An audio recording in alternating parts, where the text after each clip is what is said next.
दोस्तों, मैं डब्लू कुमार आप लोगों के लिए बीपीएससी से संबंधित कुछ एसएसटी का क्वेश्चन लेकर के आए हैं, जिसमें पहला क्वेश्चन है मुगल कालीन साहित्य इस प्रकार है। जो मुगल काल में कुछ साहित्य लिखा गया पुस्तक, जिसमें पहला है रामायण, जो कि फारसी भाषा में लिखा गया, बदायूनी के इनका लेखक था। दूसरा क्वेश्चन है भागवत गीता, जो फारसी भाषा में लिखा गया, राजा टोडरमल ने लिखा था। तीसरा क्वेश्चन है योग वशिष्ठ, वशिष्ठ ये फारसी भाषा में लिखा गया, दारा सिको इसका लेखक था। अगला क्वेश्चन है अर्थवेद, जो फारसी भाषा में लिखा गया था, सर हिंदी इसका लेखक था। अगला क्वेश्चन है पंचतंत्र, फारसी भाषा में लिखा गया था, जो कि मुगल काल में मौलाना मोहम्मद शाहवादी के द्वारा लिखा गया था। अगला प्रश्न है दोस्तों लीलावती, जो कि फारसी भाषा में फेजी ने लिखा था। उसके बाद है कालिया दमन, ये फारसी भाषा में अबुल फजल ने लिखा था। अगला क्वेश्चन है दोस्तों 52 उपनिषद, ये फारसी भाषा में दारा सिको ने लिखा था। अगला प्रश्न है दोस्तों अकबरनामा, फारसी भाषा में अबुल फजल ने लिखा था, जो बार बार पूछा जाता है क्वेश्चन। अगला प्रश्न है दोस्तों बाबरनामा, जो फारसी भाषा में अब्दुल रहीम खान ए खाना ने लिखा था।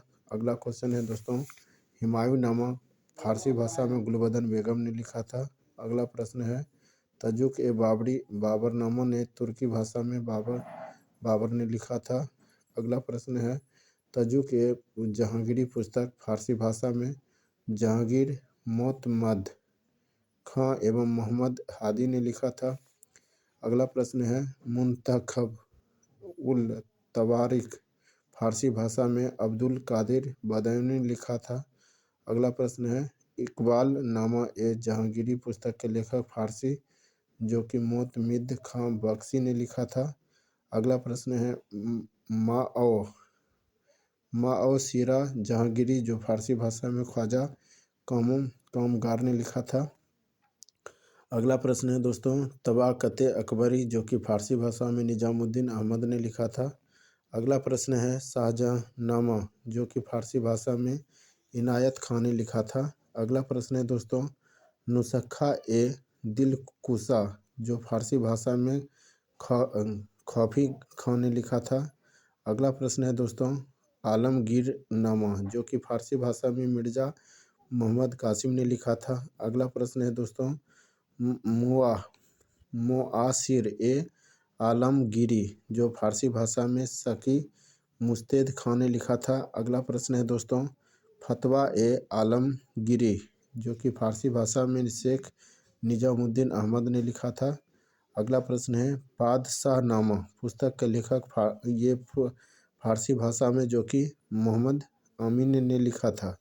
तो दोस्तों जितनी भी भाषा मुगल कालीन था, उसमें एक ही भाषा तुर्की तजुक ए बाबरनामा, जो बाबर ने लिखा था, वो तुर्की भाषा में था। बाकी बाद सभी पुस्तक फारसी भाषा में लिखा गया था।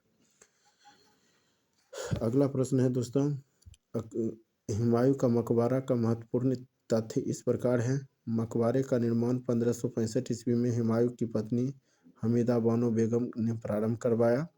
दूसरा क्वेश्चन है दोहरे गुंबद वाला यह भारत का पहला मकबरा है। तीसरा क्वेश्चन है चार बाग पद्धति का प्रयोग पहली बार हुमायूं के मकबरे में हुआ, जबकि भारत में पहला बाग युक्त मकबरा सिकंदर लोदी का मकबरा था। अगला प्रश्न है इस मकबरे को ताजमहल का पूर्वगामी माना जाता है।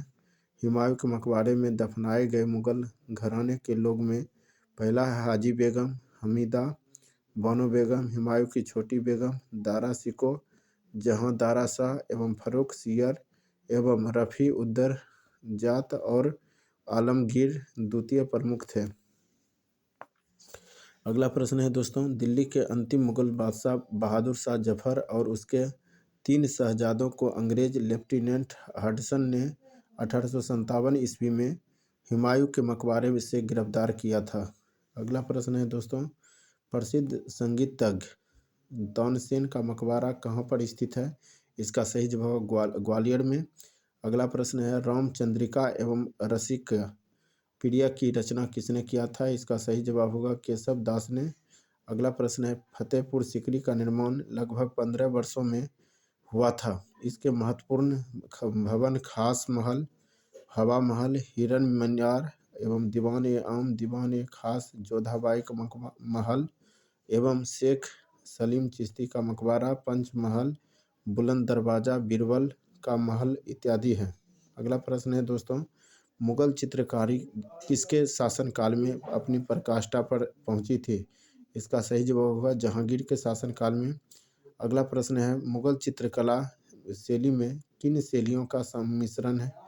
इसका सही जवाब होगा भारतीय, ईरानी एवं फारसी शैलियों का। अगला प्रश्न है, पितरा दुरा तकनीक का प्रयोग किसके मकबरे में हुआ है जो ईरानी शैली में निर्मित है?